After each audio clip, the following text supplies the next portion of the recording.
Thugs were harassing a 91-year-old veteran, but they had no idea that a royal guard was watching everything unfold. The sun was high above the Grand Palace, its golden spires and white walls gleaming under the bright sky, drawing in visitors from all over. Tourists gathered near the massive gates, cameras clicking as they tried to capture a glimpse of the royal guards standing at attention.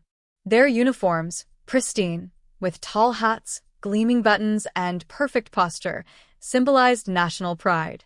Among them stood James Holt, stationed near the palace entrance, his uniform crisp, his expression unreadable.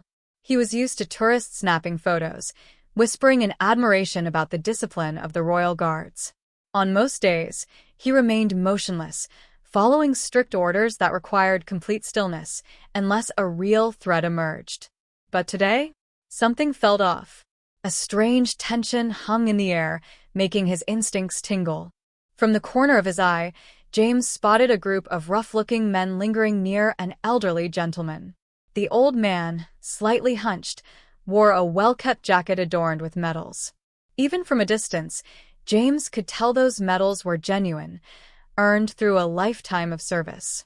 A gut feeling told him something wasn't right. 3 of the men chuckled among themselves, but the 4th stared at the veteran's medals with an unsettling curiosity. James remained in place. Royal guards didn't intervene over minor disputes. But still, his focus stayed locked on the group. Then, the old man wobbled slightly on his cane. One of the thugs let out a mocking laugh. "Watch your step, Grandpa." The tallest of the group sneered, stepping directly in his path. The veteran steadied himself. "I'm fine, thank you," he replied curtly, his voice calm, yet laced with dignity. James subtly shifted his stance. Normally, he wouldn't move unless absolutely necessary. But ignoring a potential threat to a defenseless veteran? That didn't sit right with him. Years of training had taught him to read body language, and everything about this group screamed trouble. "Nice medals," another thug commented, smirking. "Are they real, old man?" Marcus Turner, though James didn't know his name yet, instinctively touched his medals.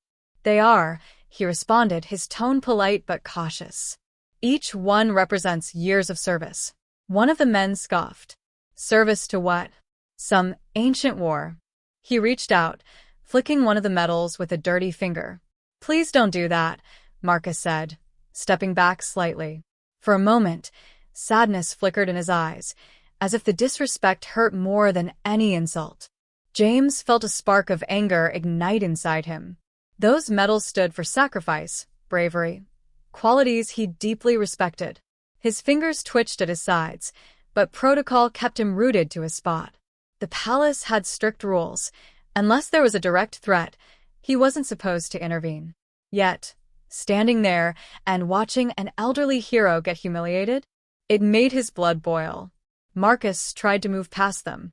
"Excuse me," he murmured, tapping his cane forward. "Not so fast," the tallest thug snapped, shoving Marcus's shoulder. "Where do you think you're going?" A few bystanders hesitated, unsure if they should step in. A woman in the crowd turned to James, eyes pleading, expecting him to act. James inhaled deeply. This was it. He could follow orders or follow his duty as a soldier. Decision made. In a swift motion, James broke formation, stepping away from the palace gate. Gasps rippled through the crowd. Tourists murmured in surprise. Royal guards never left their posts. One of his fellow guards caught his eye, silently questioning him. James gave a small nod. "I've got this." He approached the group, his posture unwavering, his voice firm. "Leave him alone." The thugs turned, startled by the sudden authority in his tone. The tall one scoffed. "You talking to us?" James didn't flinch. "He asked you to let him pass," he stated, eyes locked onto the leader. A flicker of disbelief crossed their faces. Maybe they thought a royal guard would never interfere.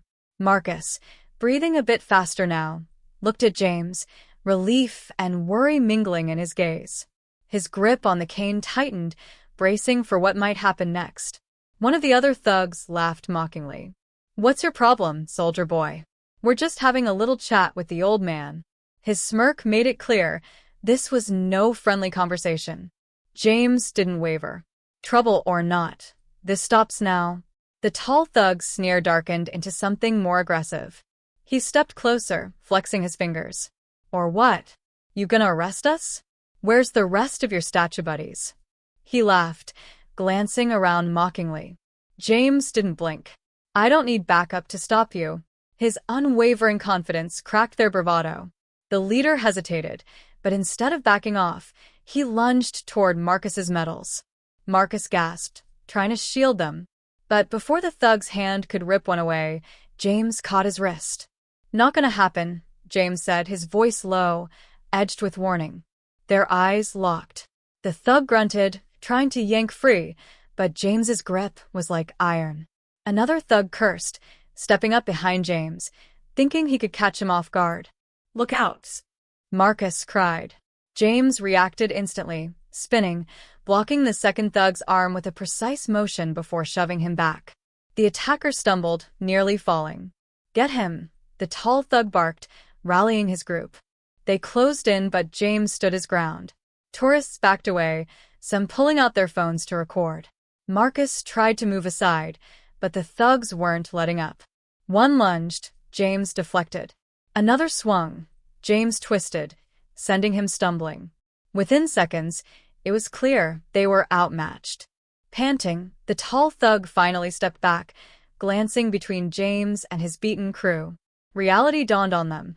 This wasn't just some ceremonial soldier. Let's bail, one muttered, rubbing his bruised arm. The leader glared at James, then spat at the ground. You got lucky, old man, he snarled. Next time, no fancy guard to save you. With that, they stalked off, grumbling under their breath. Soft cheers rose from the bystanders. Others crowded around Marcus, ensuring he was okay. James turned to him. Are you all right, sirs? Marcus nodded, though his hands trembled slightly. I'll be fine, thanks to you. James gave a small bow. I should have stepped in sooner. But protocol. Marcus smiled faintly. You did more than enough, son. James took a steadying breath. Around them, whispers of awe and admiration swirled. I've never seen a guard move from his post like that. He saved that man's life. Marcus adjusted a medal that had come loose. These stand for times I stood up for others. Thank you for standing up for me. James rested a hand on the old man's shoulder. You've earned that respect. Neither of them knew what consequences James would face for breaking protocol, but at that moment, none of it mattered. Sometimes doing the right thing was the only thing that mattered. Asked quietly, something still bothering you? Marcus hesitated, gripping his cane. Those men, they didn't come here just to complain. They were testing the waters, seeing how much trouble they could stir before someone stopped them. James frowned. You think they'll try again? Marcus let out a slow breath. Men like that don't let things go. And their leader wasn't with them today. That worries me. James's instincts agreed. The ringleader's absence didn't mean he'd backed down. It likely meant he was planning something worse. Ava approached, arms crossed. I don't like this, James. Those guys aren't just street thugs. They've got connections. We should be on alert. James nodded. I'll be keeping watch. Marcus straightened his shoulders, his old soldier's resolve returning. And so will I. Though the confrontation was over for now, James had the uneasy feeling that this was only the beginning.